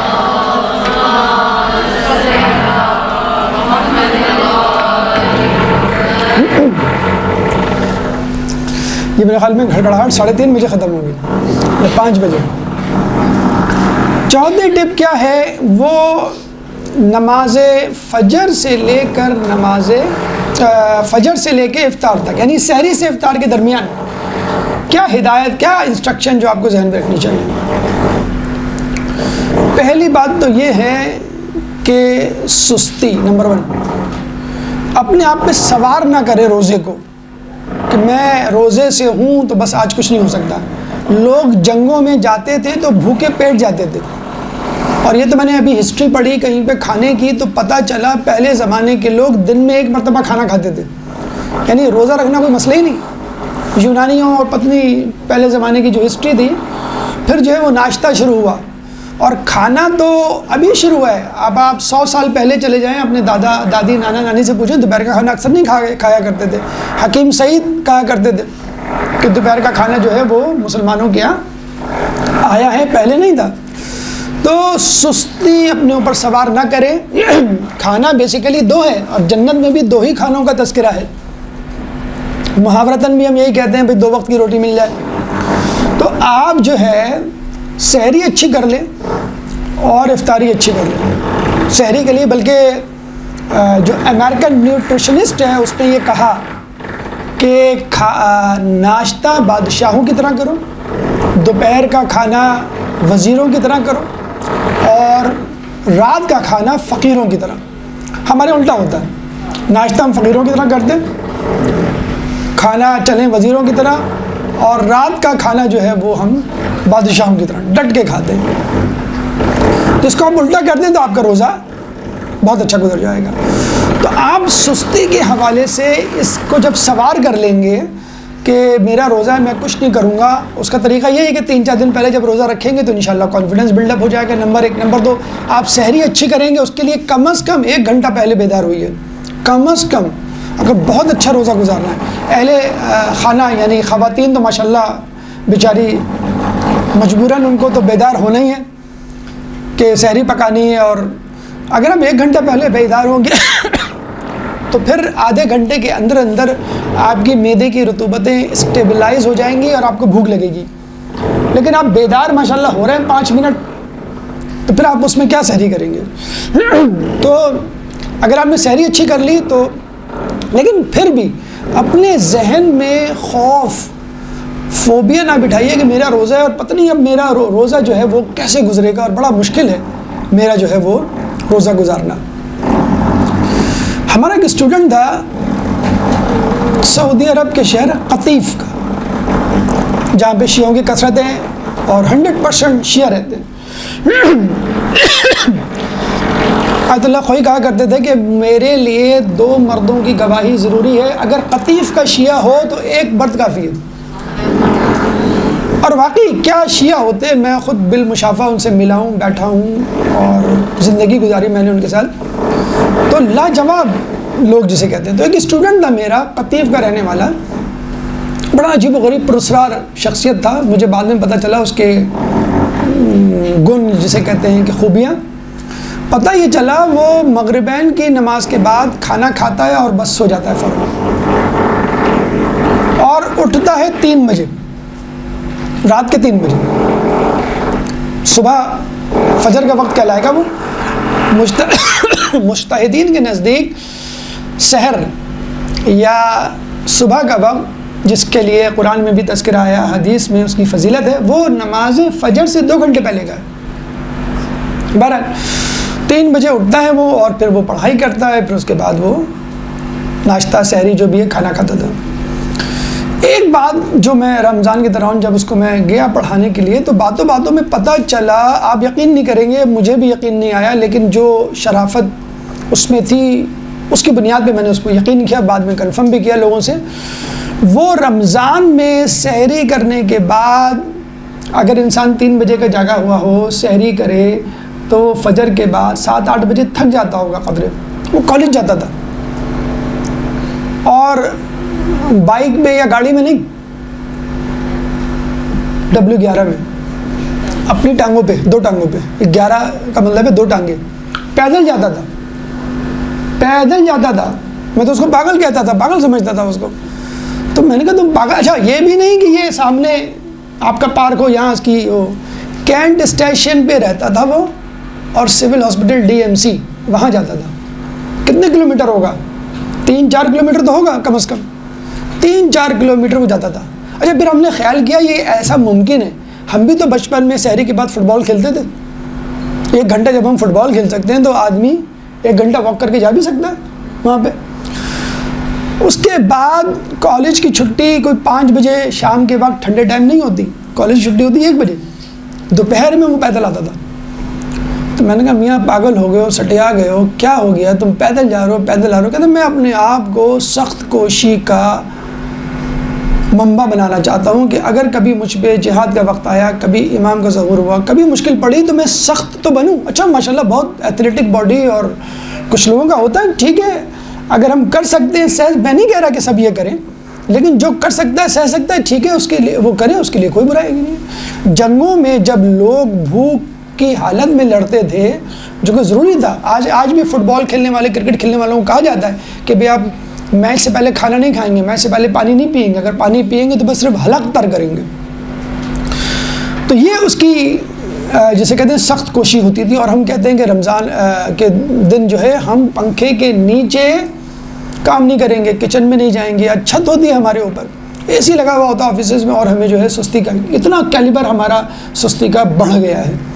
اچھا ہم سمجھے کہ شاید اس کے بعد ہمیں زندگی میں ایسا سخت کوش انسان نہ ملے کہ جو اس پاگل پنے کی حد تک اپنے اوپر سخت کوشی کی ذمہ داری ڈالوں. ابھی ریسنٹلی ہمیں ایک صاحب ملے تو وہ بتانے لگے کہ میں کینیڈا میں رہتے ہیں. کینیڈا وہ ملک ہے کہ جہاں پر کتنی سردی ہوتی ہے، -30. ابھی بھی -30 چل رہا تھا ریسنٹلی، لوگ اسکول کالج جا رہے ہیں، -50 بھی پڑ جاتا ہے. تو وہ بتا رہے تھے وہ اپنی فیملی کے ساتھ جاتے ہیں. پہلے کہ میں اس دفعہ گیا اور ماشاءاللہ میں تو تقریباً ہر سال جاتا ہوں، اس دفعہ بھی گیا. مشی میں نے کی پوری فیملی کے ساتھ. میں نے کہا ماشاءاللہ رات میں کی ہوگی آپ نے، کیونکہ رات ٹھنڈا موسم ہوتا. کہتے نہیں رات میں تو نہیں کی. میں نے کہا کیوں، آپ نے دن میں کیوں کی؟ 4 سال کی بچی پرائم میں، 11 سال کا لڑکا اور بیوی اور بیٹی اور ایک بیٹا، یہ 5-6 کی فیملی جو ہے وہ مشی کر رہی ہے دوپہر میں. تو میں نے کہا آپ عجیب آدمی ہے، 4 سال کی بچی ہے، 11 سال کا لڑکا ہے. آپ تو چلیں ٹھیک ہے پاگل ہیں، لیکن دوسرے تو پاگل نہیں ہیں، ان کو بھی آپ نے مشقت میں ڈالا ہوا ہے اور دوپہر میں آپ مشی کر رہے ہیں. کہ لیے کیا امام نے رات میں جنگ لڑی تھی؟ امام نے بھی تو دن میں جنگ لڑی تھی. میں دیکھنا چاہتا ہوں کہ امام نے گرمی کی شدت میں کس طرح تکلیف اٹھائی ہوگی. انہوں نے تو تلوار چلائی، دشمن کا خوف، اور یہاں میں صرف چل رہا ہوں. مجھے معلوم ہے 2 قدم پہ پول آئے گا اور وہاں پہ کھانے پینے اور تمام لوازمات مشہور ہوں گے. یقین کریں ہم شرمندہ. کینیڈا کی فیملی جسے کہتے ہیں، آج بھی میں بتا رہا ہوں ایسے دلوں کو گرمانے والے موجود ہیں کہ جن کے سامنے بیٹھ کے واقعی محسوس ہوتا ہے کہ ان کے ساتھ اگر ہم کچھ وقت گزار لیں تو شاید ہماری ایمان میں اضافہ ہو جائے. تو وہی میں کہتا ہوں کہ اپنے اوپر زعم نہ کیجئے کہ امام ہم کو ہی منتخب کریں گے. دنیا میں بہت سے لوگ چوری چھپے مخفی طور پہ امام کے ظہور کی تیاری کر رہے ہیں اور بہت کامیابی سے کر رہے ہیں. کچھ لوگوں کو، کچھ فیملیز کو دیکھ کے ہوتا ہے کہ بھائی ہم سے پہلے ان کو منتخب کیا جائے گا. تو اس نے صاحب کہا، اپنے بچوں کو بھی کہتا ہے، میں یہی کہتا ہوں کہ امام نے کیا سہولت کے لیے جنگ لڑی تھی؟ امام جب کربلا میں دھوپ میں تلوار چلا سکتے ہیں تو ہم دھوپ میں مشی نہیں کر سکتے. ہم ٹوٹکے ڈھونڈ رہے ہوتے ہیں، ایسا کھانا کھائیے، یہ چیز کھائیے سحری میں کہ دن بھر بھوک نہ لگے. تو بھائی بھوک لگنے ہی کے لیے تو ہم رمضان گزاریں تاکہ پتہ تو چلے تکلیف. میں یہ نہیں کہہ رہا آپ اپنے آپ کو تکلیف میں ڈال دیں، ایک ٹانگ پہ کھڑے ہو جائیں چھت پہ جا کے 14 گھنٹے تک نہیں. اللہ تعالیٰ یہ نہیں کہتا خود سے, لیکن کم از کم جو روٹین چل رہا ہے اس کو چلنے دیجیے. ٹھیک ہے, آپ کو دیر سے اٹھنے کی عادت ہے, آفس فرض کر لیں آپ کا 10 بجے ہے, روٹین کو یہ نہ, بچہ یہ نہ کہے کہ امی میرا روزہ میں اسکول نہیں جا رہا, بڑا یہ نہ کہے کہ میرا روزہ ہے میں آفس نہیں جا رہا, خواتین یہ نہ کہیں میرا روزہ ہے میں برتن نہیں دھو رہی, گھر نہیں سنبھال رہی. جو دیکھیں اللہ تعالیٰ اگر چاہتا کہ کام نہ ہو تو اللہ تعالیٰ کو چاہیے تھا روزہ رات کو رکھ دیتا. یہ تو اللہ کی غلطی نا, نعوذ باللہ. اگر اللہ ہم کو چاہتا ہے مشقت اور تکلیف میں دیکھنا, اللہ کو چاہیے تھا روزہ رات کو رکھتا. اگر آپ رات کو جاگ رہے ہیں, دن میں سو رہے ہیں, تو آج روزہ رات ہی کو ہونا چاہیے تھا, دن میں کیوں رکھا؟ اللہ چاہتا ہے کہ آپ روٹین میں وہی کام کرتے رہیں جو کر رہے ہیں اور روزہ بھی برقرار رہیں.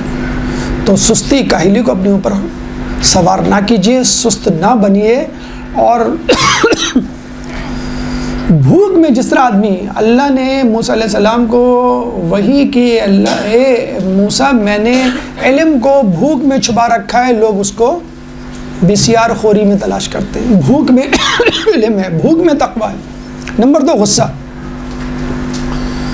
دفتر سے آگے بھائی یہاں کیوں لیٹے ہو, ٹی وی کیوں کھلا ہے, چلو یہاں سے جاؤ, شور نہیں کرو, آفس میں تھک کے آیا ہوں. ارے بھیا آپ کیا تیر مار کے آئے.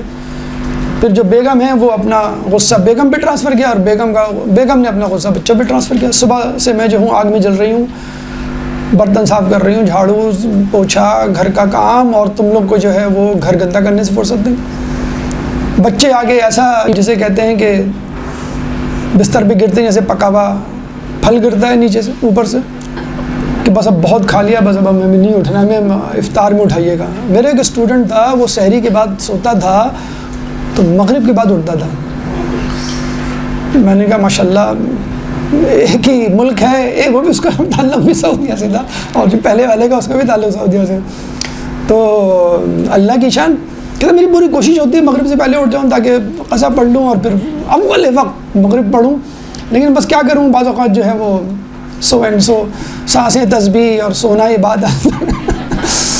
تو میں نے کہا بس ٹھیک ہے, پھر آپ کو جنت میں وہ جگہ ملے گی کارنر پہ مضافات میں, جب وہاں جا کے بیٹھ جائے خاموشی سے, جو وقت ملے گا دال روٹی سرو کر دی جائے گی آپ کو.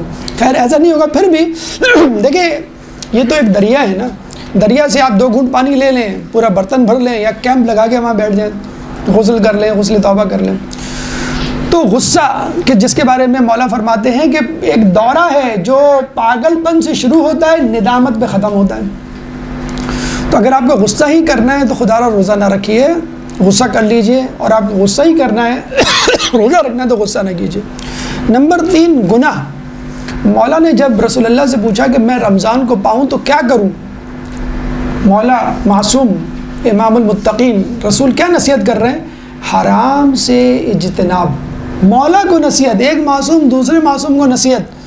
یہ نہیں کہہ رہے خوب نوافل پڑھنا, خوب عبادت کرنا, خوب ذکر و اذکار. حرام سے اجتناب. تقویٰ کیا ہے, وقع یقی کے مادے سے ہے, یعنی بچنا, اپنے آپ کو بچانا.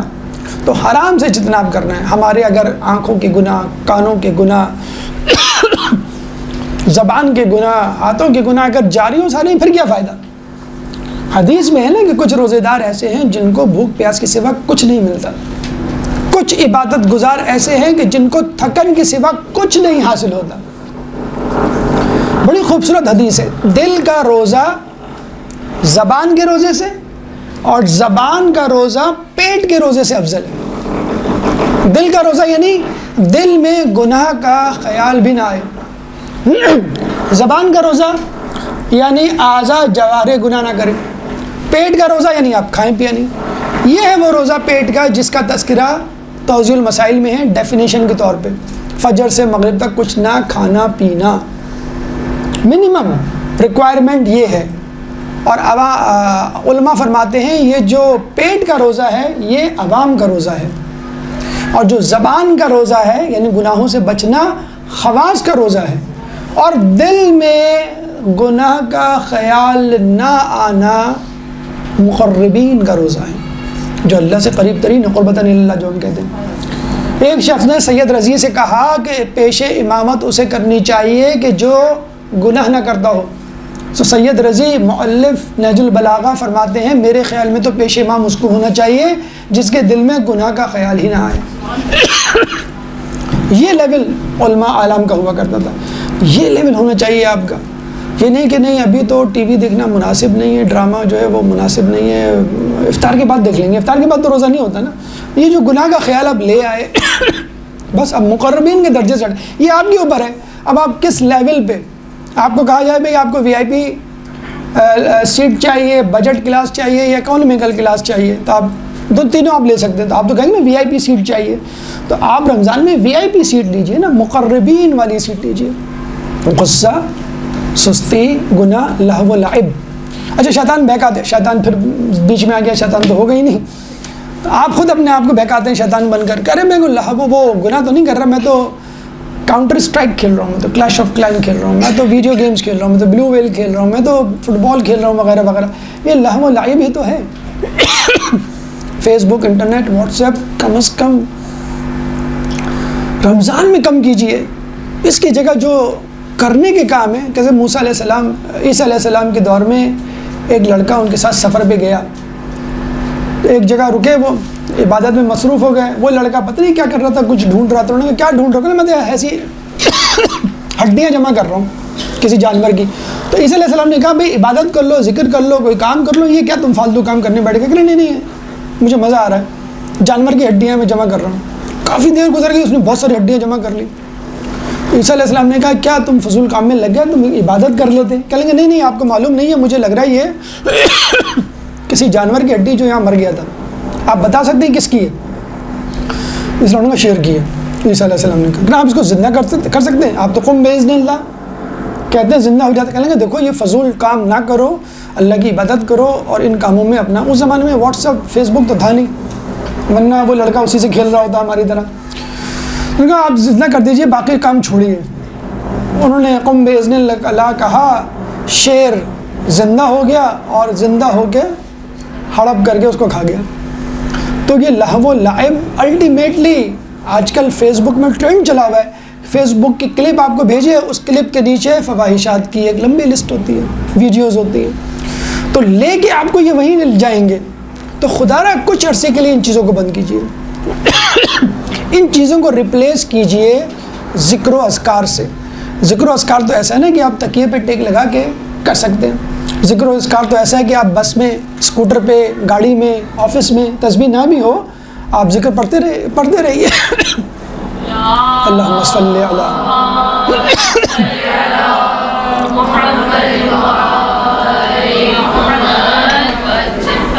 تو کہنے کا مقصد یہ ہے کہ ان لہو و لعب کو بھی ترک کیجیے, کیونکہ یہ گناہ کی طرف لے کے جا سکتے ہیں. اور روزے کا اصل مقصد ہی یہی ہے کہ آپ کو حرام کاموں سے بچانا. جتنے مستحبات آپ کر سکتے ہیں کیجیے, جتنا معلومات میں اضافہ کر سکتے ہیں کیجیے. یہ 4 اہم ہدایات ہم نے آپ کے سامنے پیش کی. وقت مکمل ہو چکا ہے. اس کے بعد افطار سے لے کے